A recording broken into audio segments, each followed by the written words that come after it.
Scenarios 2030 project began last year with the aim of concentrating the minds of decision makers on the critical question of how to build a socially cohesive society.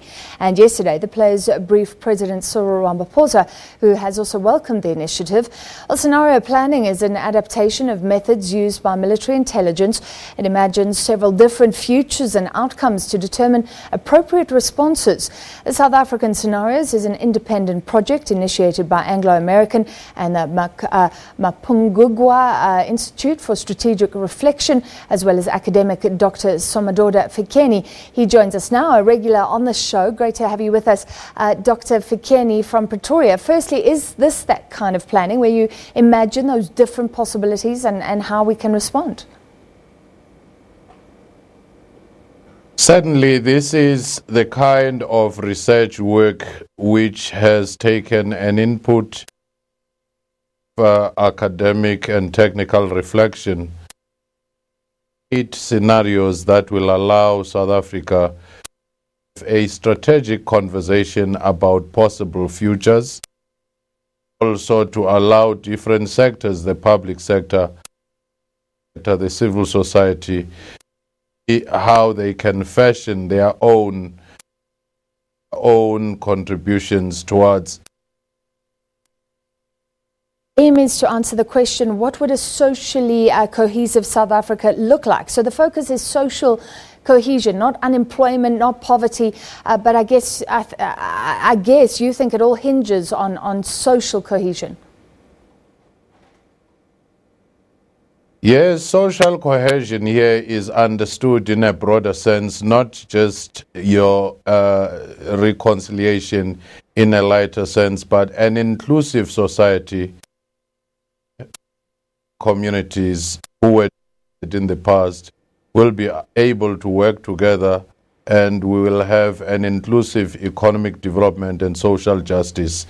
That is the broader sense of social cohesion, and much of that is stated in our preamble of the Constitution as to what we aspire to be as a society.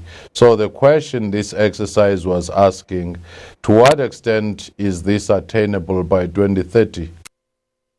You're not potentially duplicating the work of the National Development Plan. Before we get into the details, that was a big document, also looking decades ahead. Some would just say we just need to implement that.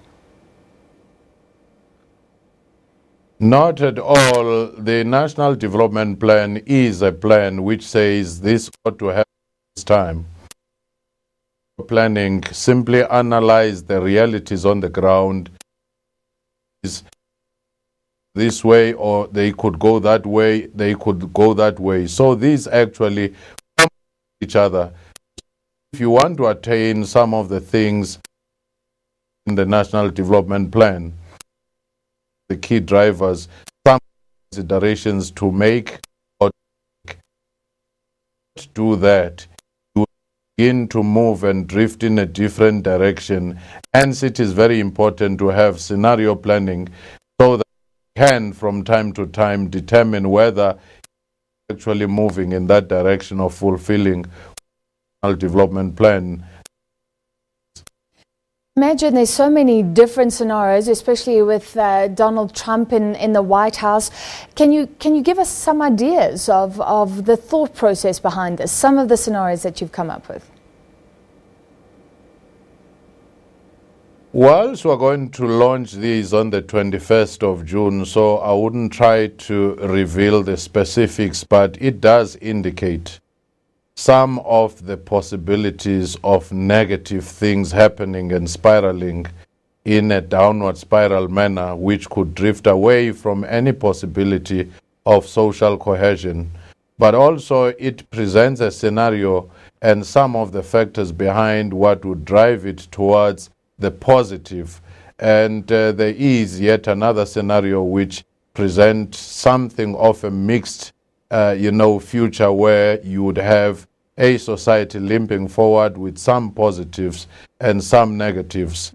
But in the main, the public input, even after we've delivered the document, will be most important to refine, to calibrate the document, and then the final release will have taken into account that even though we are quite comfortable, even at this stage, that we've done extensive consultations with political formations, labor movement, with different civil society organizations, the corporate sector, the youth, the unemployed, that our assumptions are solidly founded.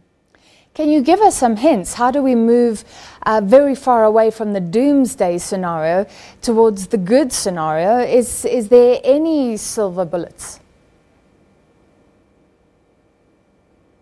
Not a silver bullet, but a lot of hard work with all different sectors of the society playing their part. But the key factors that they need to address, the first one is the institutional and leadership capacity.